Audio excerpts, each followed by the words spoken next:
Following the blockbuster NBA trade for Luka Doncic, him becoming a Laker, Anthony Davis becoming a Dallas Maverick, we've talked plenty about the trade, we covered the trade, primarily from the Lakers standpoint and about Luka Doncic, why they traded for him, the opportunity to trade for him, the team they're trying to build with him and trying to make him their franchise player, the cornerstone of their team, LeBron maybe staying with him, what they're planning to do with that dynamic. But how about the other side of it? Why did they trade Anthony Davis and why did they give up on him? Was it them simply not being able to pass up the opportunity for Luka Doncic? Or was it something more here? Something that Anthony Davis did to them that might have bothered them? Maybe a buildup of things that led to it? And why did they end up trading Anthony Davis? The guy that we thought would become the franchise player for their team, the guy they likely intended to become their franchise player, after trading for him back in 2019, pairing him with LeBron James, winning an NBA championship in 2020, back during the NBA bubble, giving up an absolute trade haul to get him, with the very intention of making him that franchise player for their team. And not only that, but the guy that's been mentored by LeBron for about half a decade now, trying to grow into that franchise player role for them, that 1A kind of role, and be ready to take over their franchise when LeBron leaves or retires, whatever comes first. And yet, that did not end up happening. They moved on from Anthony Davis, instead going to Luka Doncic, and that begs the question of why did they do that? Again, was it simply them preferring Luka Doncic, preferring that longer timeline with him and not being able to pass that up? Or was it them kind of being over Anthony Davis and a bit fed up with him? Maybe a build-up from the past few years and ultimately coming to a climax that led to them trading him? Well, according to reports, that might be the case here. And we're going to talk about why they traded him, why they kind of gave up on him, and decided to not pursue him being their franchise player. But before we get too far into it, let's go over our game day picks with Underdog Fantasy, the best way to get in on the NBA action this season. And if you're a new sign-up, you can pick Travis Kelce to have higher than 0.5 yards during the Super Bowl, and you can take that pick all the way up until February 9th too. But then for my picks, for pick number 1, I got LeBron having higher than 8.5 assists. He's had that in 4 of their past 5 games, so I think he will again tonight. Then for my second pick, I got Norman Powell having higher than 21.5 points. No more Christie to match up with him, so that might be a difficult matchup for the Lakers.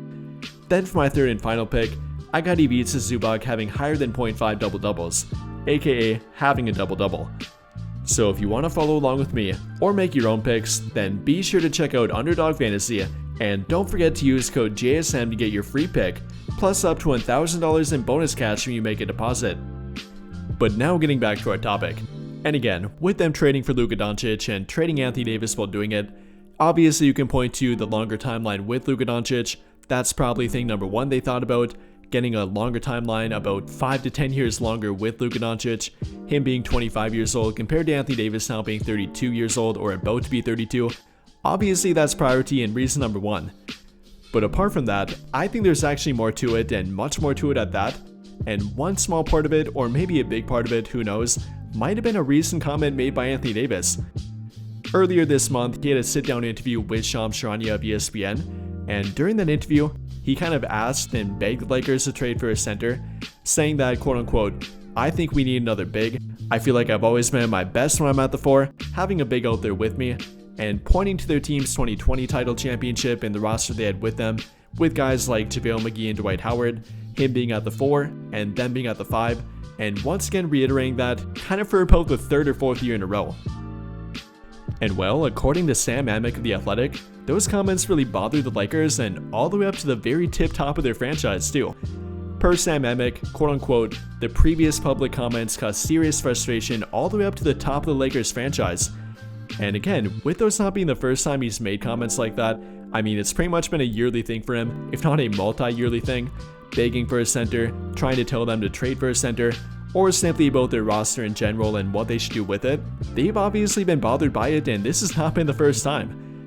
Obviously you never like when a player makes public comments about what you're doing to your team, maybe what you're trying to build for your team, and kind of talking against what your game plan might be, and that might be part of why they're frustrated with him and not too mad about trading him. You know, it's one thing if he made the comments once or twice, but again, it's been a multi-yearly thing for him. And it's not about them not trading for a center or adding a center to their team. They've done plenty of that in the past, not only back in 2020 with Dwight Howard and JaVale McGee, but then in 2021 with guys like Marc Gasol, Montrezl Harrell, Andre Drummond, and then eventually bringing back Dwight Howard in 2022, all of which failed for them and weren't a good fit.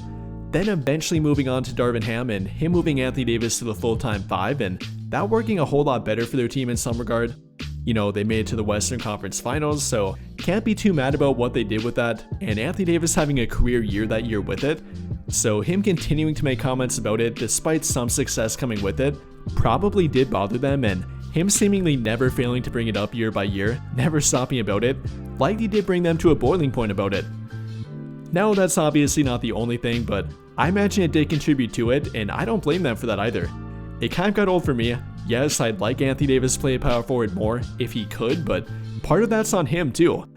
Not only the last time they played at power forward on a near full-time basis, back in 2020-2021, he played pretty poorly, having a near 5-year career low points per game, a near career low rebounds per game, and one of the most injury-plagued, if not the most injury-plagued year of his entire career. Only playing about 30 games that season, having reoccurring injury after reoccurring injury, while playing at power forward about 90% of the time. And then on top of that, with LeBron aging and not really being a fit for that small forward spot on defense, preferring and likely wanting to play more at power forward, that kind of stopped him from being able to do so. And after they eventually moved Anthony Davis to center, allowing LeBron to play that power forward spot more full time, I believed it to be a better fit, and obviously they probably did too. Not only in regard to on the court, but building their team with, and every coach they've had since then would agree with that too. But again, that's obviously not the only thing. That's only a minor thing, and it did annoy them, but that was not the real reason for why they traded him. Sure, it definitely could be annoying, but they obviously didn't trade him from that alone. And the primary reason that they did trade him, or at least why I think they traded him, was his ability, or rather inability, to become their 1A kind of guy and lead their team after LeBron left. Up until this point, he's never shown the ability to do it, or at least not consistently.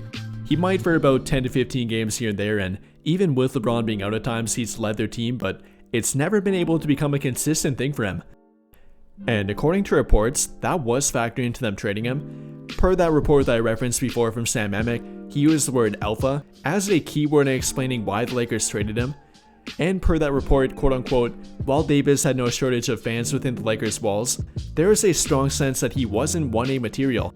Continuing by saying that not only about that concern, but there are concerns about his durability and availability, and a belief that he could never truly become the top option for their franchise. And if you take a look at all that, there's some very telling sense about what they believed he could do for their team. Obviously not being able to become that alpha for their team, that 1A, that top option for their team, and never being able to take on the identity from their team. Yeah, he might have more points per game and overall more production from a numbers standpoint compared to LeBron at this point, but at the end of the day, we all see LeBron as the alpha of this team. Not only us as fans, but their players in their team and Anthony Davis himself too. He kind of backs down to LeBron in that regard, not in a bad way, but it's simply his mentality and the way he is. Not saying that's a bad thing per se, but for a team and a franchise looking for that kind of player, somebody to take over for LeBron who has a very strong mentality and a very overwhelming kind of presence that demands respect, you can't have that back down kind of mentality. And well, they probably and likely did see that from Anthony Davis, and that was part of them trading him for Luka Doncic. And then I guess the final nail in the coffin here was the Lakers apparently not being willing to offer Anthony Davis a new contract. Yes, he might be under contract until 2028, but after next season, he would be eligible for a new contract extension. And at that point, a max contract for him would have been worth about 60 to 70 million per season. And we're talking about a guy that would have been 36, 37, and 38 by the end of that contract. So yeah, from that standpoint, with all the questions and concerns with him, whether it be about the health, the durability, mentality, or him questioning what they're doing with their team and adding to their team, there is a lot to factor in there with that. So between everything that I mentioned here, there's a lot to factor in for why they traded Anthony Davis, and not simply them preferring Luka Doncic and the longer timeline with him. There's actually a lot to go back on here. But with that being said, what do you guys think? How do you feel about them trading Anthony Davis and why they might have done it? And why do you think might have been the number one reason for it? Let me know your thoughts in the comments down below. But I think that'll pretty much do it for this one. And if you enjoyed the video, then I'll greatly appreciate it if you dropped a like, subscribe to the channel if you have not already, and hit that notification bell to never miss out when I upload a video. But as always, thank you for watching and have a great day.